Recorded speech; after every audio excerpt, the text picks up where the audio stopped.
Leotis Martin was an American boxer, the first ever NABF heavyweight champion, and is best known for his victory over former heavyweight champion Sonny Liston. Martin was a good puncher, and a fairly skilled heavyweight who fought from 1962 to 1969. He compiled a record of 31 wins, 19 KOs, and 5 losses, and in 2003 was named on the Ring's list of 100 greatest punchers of all time. His career, however, was marked by inconsistency and bad luck. Martin was the 1960 Chicago and Intercity Golden Gloves 160-pound champion, and the 1961 160-pound Intercity Golden Gloves Champion, alternate. He also was the United States National AAU 165-pound champion in 1960 and 1961. From February 1964, when Martin fought on the Liston-Clay World Heavyweight Championship fight undercard, to June 1967, Martin fought 15 times without suffering a defeat. This winning streak qualified him for the WBA Heavyweight Elimination Championship Series, after the organization had stripped Muhammad Ali of its World Heavyweight crown when he refused induction into the United States Army.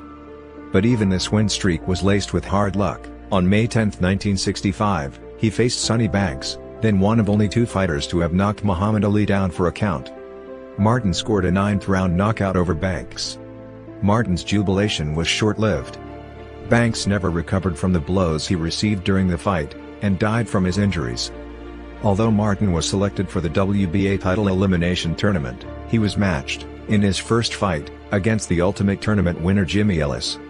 The two fought in the Houston Astrodome on August 5, 1967. Ellis, as was his style at the time, came out sharp, trying to score an early knockout with his sneaky fast and dangerous right hand. Although unable to knock Martin out, Ellis inflicted on the inside of Martin's mouth a nasty cut, which ultimately caused the fight to be stopped in the 9th round. Scoring was around even at that point. Many had predicted Martin might win the elimination series.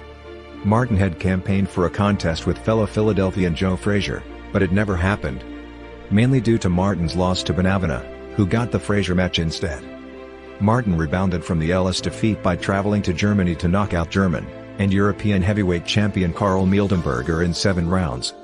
Martin appeared to be back in contention for a title shot when he dropped a decision to California heavyweight Henry Clark, record 14-3-2. He then came back from that defeat to upset and knock out Thad Spencer in 9 rounds.